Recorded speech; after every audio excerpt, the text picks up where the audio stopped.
የሚመጣ የወረዳ አመራር በጣም ኮርቶበት የሚሄድ የመጡትን ተልኮዎች በሙሉ መፈጸም የሚችል ህዝብ ነው ከመንግስት የወረዱ ተልኮዎች በሙሉ እኔ አውቀዋለሁ አንድ ወር ምናምን ከዚያ በላይ እዚሁ እያዋልኩ እያደረ ደግፌዋለሁ ይቀበል ገር ህዝብ ነው ስለዚህ ባለፉት በወያኔ ጦርነት በገጠመን ጊዜ ብዙ መስዋዕትነት ከፍላችኋል ብዙ ነገር አልፏል ከዛ ሳናገግም ደግሞ ወደ ግጭት ገብተናል ህዝባችን ሳይርፍ የተጎዳው ሳይካስ የወደመው ንብረት ሳይሟላ ሳይገነባ ብዙ ነገሮች ጎሎን ሳይስተካከሉ ነው ወደ ጦርነት ወደ ውስጥ ችግር ውስጥ ይገባል የክልሉ መንግስት የፌደራል መንግስት በጦርነት የተጎዱ አካባቢዎችን ለመደገፍ ብዙ ጥረት ያደረገ ባለበት ሁኔታ ነው በውስጣችን ችግር የተፈጠረው ፌደራል መንግስት እና የክልል መንግስት ሌሎች ዓለም አቀፍ ተቋማት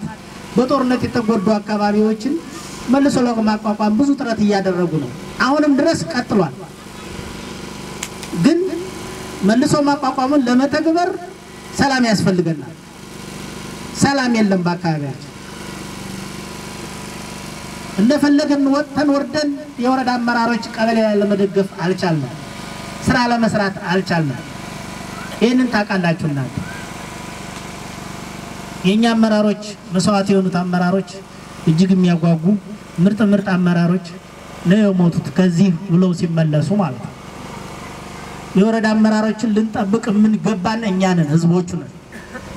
የመፍትሄ አቅጣጫ ብሎ በማንሳት ረገድ ሆነን ለመናገር ሰሞኑን በተከታታይ እንደ አይነት መድረኮች መርተን ነበርና ደስ ብሎኛል በጣም ማለት ነው ምክንያቱም ቁጥር 1 ለሚገጥሙ ችግሮችና የገጠሙ ላሉ ችግሮች መነሻው መድረሻው እውነቱን አውቆ እውነቱን በአደባባይ ከመመስከር ጋር በተያያዘ የገጠመን ችግር ነው አሁን የገጠመን አማራን ነፃ አወጣለሁ የአማራን ጥያቄ መልሳለሁ ብሎ የተነሳው ኃይል የአማራ ጥያቄን እንዲመለስ ሳይሆን የአማራ ጥያቄ እንዲዳፈን የሚችል ቡድን ኃይልና ታሪካዊ ጥላቶቻችን ጋር ስራ እየሰራ መሆኑን ማንንም ያውቃል አውቆ አይናገርም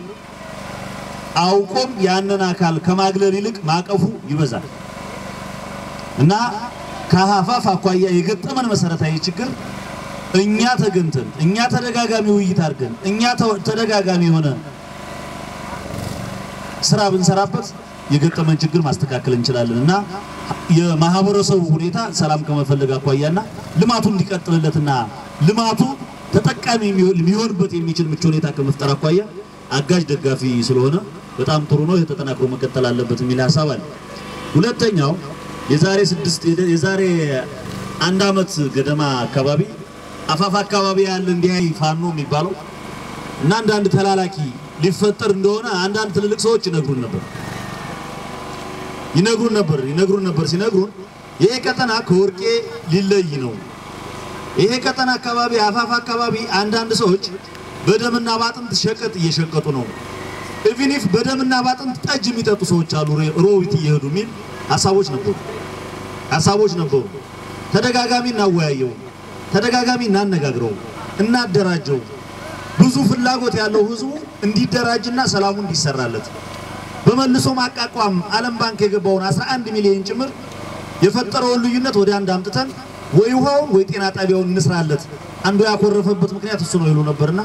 ዛሬ በተጨባጭ ያረጋግጥንበት ሁኔታ ስላለ ከቀጣይ ምንድነው የምንሰራው የሚለውን በትኩረት ይዘን እንድንሰራ ትልቅ አቅም የፈጠረ ነውና ይሄን በጣም በመልካም መንገድ የሚወሰድ ነው በዋናነት ግን ሐሳብ መስጠት እንፈልገው አካባቢያችን ዘላቂ ሰላሙን ለማረጋገጥ ቁጥር 1 ባለቤቱ ህዝቡ ነው መከላከያ አይሆንም አድማ ብተና አይሆንም ሌላ የጸጥታ መዋቅር አይሆንም ሁለተኛ ነው የሚሆነው የመጀመሪያው ግን 022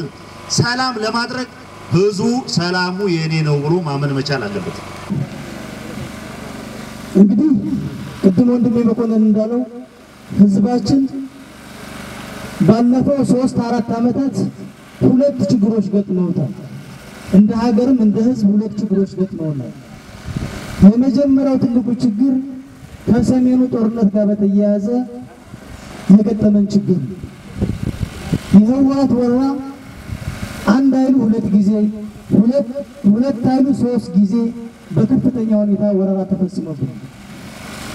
በወረራው ብዙ ወንድሞቻችንን አጥተናል። ብዙ እህቶቻችን በስነ ልቦና እንዲሰበሩ ምክንያት ጦርነቱ ሆኗል። ተቋሞቻችን ወድመዋል። ጦርነቱን ለመመከት የራያ ህዝብ የከፈለው ዋጋ የህይወት ዋጋ፣ የንብረት ዋጋ፣ የአካል ማጉደል ዋጋ ቀላል ነው ብሎ መውሰድ አይቻልም። ብዙ ዋጋዎች ተከፍለዋል። ያን ጦርነት ህዝቡና መንግስት አንድ ሆኖ በመታገሉ እንደ ሀገር አሸንፈን ብዙ ወንድሞችን ብንገብርም እንደ ሀገር አሸንፈን ጦርነቱን በስምምነት ለመቋጨት ጥረት ተደርጓል። በስምምነቱ ብዙ ትርፎችን ማግኘት ችለናል። ከህወሓት ወረራ ማግስት ግን የገጠመን ችግር ሁለተኛው ከእርስ በርሳችን ጋር ተያይዞ የተፈጠረው ጦርነት ነው። ይህ ጦርነት በከፍተኛ ሁኔታ ህዝባችንን ጎድቶታል። ላለፈው ሁለት ዓመት ገደማ በከፍተኛ ችግር ውስጥ እንድንቆይ ምክንያት ሆኗል። የቀበሌ ይከፈልልን ጥያቄ ያለው፣ የልማት ጥያቄ ያለው፣ የሰላም በማስፈን በኩል ከፍተኛ አስተዋጽኦ የሚያበረክት ለራያ ወረዳ እንደ አይን ብሌን የሚታይ ቀበሌ 02 ቀበሌ ስንመጣ የአንድ ቀበሌ ህዝብ ለማግኘት አይደለም የመጣው። የራያን ህዝብ እጣ ፈንታ የሚወስነው ከመከረም መክሮም ካመነ አምኖም ወደ ስራ መግባት ከቻለ ለውጥ ሊያመጣ የሚችል ህዝብ ታላቅ ህዝብ ያለበት ቀበሌ ነው ዛሬ የተገኘው ማለት ነው። ስለዚህ ምክክሮቻችን ትንሽ ከፍ አድርገን እንድናያቸው ይፈልጋል ማለት ነው።